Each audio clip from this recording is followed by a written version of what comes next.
क्या करना चाहिए? आजाद समाज पार्टी लगातार जनहित के मुद्दों पर काम कर रही है और जिस तरह से उत्तर प्रदेश या देश भर में सरकारों द्वारा जो अन्याय किसानों के साथ, मेहनतकश लोगों के साथ और जो हक वंचित समाज है उनके साथ जो किया जा रहा है, कोई ऐसा संगठन जहां आजाद समाज पार्टी या भीम आर्मी के लोग उनका साथ नहीं देते। जैसे जैसे काम जनता की मदद हो रही है वैसे वैसे लोगों की आस्था मजबूत हो रही है। आज हमारे साथ यहाँ पश्चिम के बड़े नेता के रूप में जिन्होंने जब 2013 का इतना बड़ा दंगा जानबूझ के कराया गया राजनीतिक स्वार्थ में, उस पूरी लड़ाई के बाद जिनके कंधों पर जिम्मेदारी थी कि यहाँ आपसी भाईचारा बने और जो पहचान है पश्चिम की वो बनी रहे, भाई विपिन बालियान जी और उनके तमाम साथी, उन्होंने आज आजाद समाज पार्टी में आस्था व्यक्त की है। और मुझे पूरा विश्वास है कि जैसे उनके जैसे सम्मानित मजबूत नेता हमारी पार्टी जुड़ेंगे, ऐसे ऐसे पार्टी पश्चिम में और मजबूत होती जाएगी। शेखर भाई, लोकसभा चुनाव आने वाले हैं, क्या भूमिका रहेगी? लोकसभा चुनाव से पहले 2023 के विधानसभा चुनाव थे 5 स्टेट, और मैं अभी भी तेलंगाना से लौटा हूँ। हमारा लगातार प्रयास ये चल रहा है कि जो 2023 के विधानसभा चुनाव हैं उनमें आजाद समाज पार्टी अच्छा प्रदर्शन करे। जैसा हमारा मजबूत संगठन यहाँ पर है, ऐसा ही हमारा मजबूत संगठन राजस्थान, मध्य प्रदेश, तेलंगाना, छत्तीसगढ़ और मिजोरम में भी है। तो अभी 2023 में हमारी पार्टी और हमारे सम्मानित नेतागण ज्यादा काम कर रहे हैं। 24 का चुनाव भी हम लोग मजबूती से लड़ेंगे और उसके बाद आने वाले जो भी चुनाव है वो आजाद समाज पार्टी प्रत्येक चुनाव में मजबूती से जो है चुनाव लड़ने का काम करेगी। मणिपुर में हिंसा हो रही है, उस पर क्या कहेंगे आप? ये देश का, क्योंकि मैं भाग्य दुर्भाग्य में भरोसा नहीं रखता, लेकिन फिर भी मैं कहूंगा कि खोदा पहाड़ और निकला चूहा।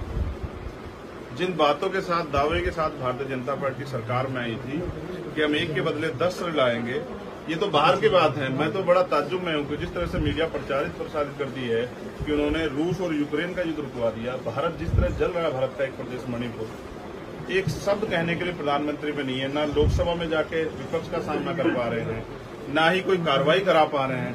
भारतीय जनता पार्टी की एक ही नीति है कि उनको चुनाव लड़ना है। बहन बेटियों के सम्मान के लिए ये पश्चिम है, पूरा देश ही हमेशा से खड़ा रहा। हमारी सभ्यता और पहचान है कि यहाँ देवियों की तरह बहन बेटियों की पूजा होती है, उनका सम्मान होता है, उनके सम्मान में तमाम तरह के बलिदान दिए जाते हैं। भारत का एक गौरवशाली इतिहास है। लेकिन बुरा यह है कि आज की सरकारों को बहन बेटियों के सम्मान से कोई मतलब नहीं है। आपने देखा किस तरह से महिला पहलवानों का अपमान हुआ, तब भी सरकार के लोग चुप थे। किस तरह से उत्तर प्रदेश में हाथरस का अपमान हुआ, उस पर भी सरकार के लोग चुप थे। किस तरह से दिल्ली का अपमान हुआ, उस पर भी सरकार के लोग चुप थे। जब भी बीजेपी के लोग या उनसे जुड़े हुए लोग अपराध में शामिल होते हैं या उनके द्वारा कानून का जो है मजाक उड़ा जाता है, हमेशा बीजेपी के लोग चुप होते हैं। ये चरित्र जनता देख रही है और जनता आज अपने आप को ठगा महसूस कर रही है। जिनको हमने ये सोचा था कि रक्षा करेंगे, ये जिनके लोग ही आज जो है गरीबों की जान लेने पर तुल गए हैं, प्रदेश जल रहे हैं, वो अपनी शक्ति का प्रयोग नहीं कर रहे। इसका मतलब वो मणिपुर छोड़ो, जब किसी भी प्रदेश में किसी बहन बेटी को न्याय नहीं दिला पाएंगे, ऐसा महसूस होगा। चंद्रशेखर जी, आपने सपा और रालोद का गठबंधन था, लेकिन उन दोनों में आपस में इस बार तालमेल नहीं मिल रही है, क्या कहेंगे इसमें? कहीं ना कहीं गठबंधन टूट रहा है 2024 को लेकर। आप दोनों पार्टी में से किसी पार्टी के कार्यकर्ता नेता नहीं, आपको क्या पता है कि टूट रहा है, जुड़ रहा है? क्योंकि जिस तरह से भाई मुझे, मेरे दोनों साथी, मुझे अभी तक किसने नहीं बताया कि टूट रहा है, जुड़ रहा है।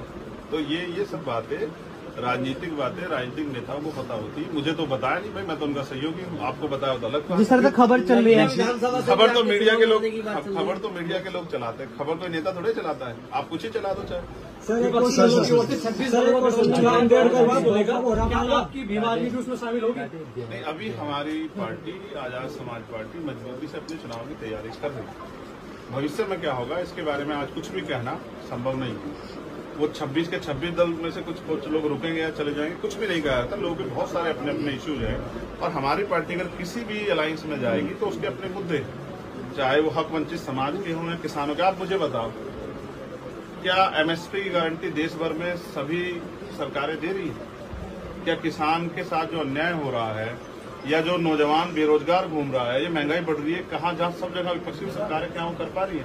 तो हमारे मुद्दे हैं, हम अपने मुद्दों के साथ जाएंगे। हम अपने क्षेत्र का विकास चाहते हैं, यहाँ की जनता के लिए खुशहाली चाहते हैं।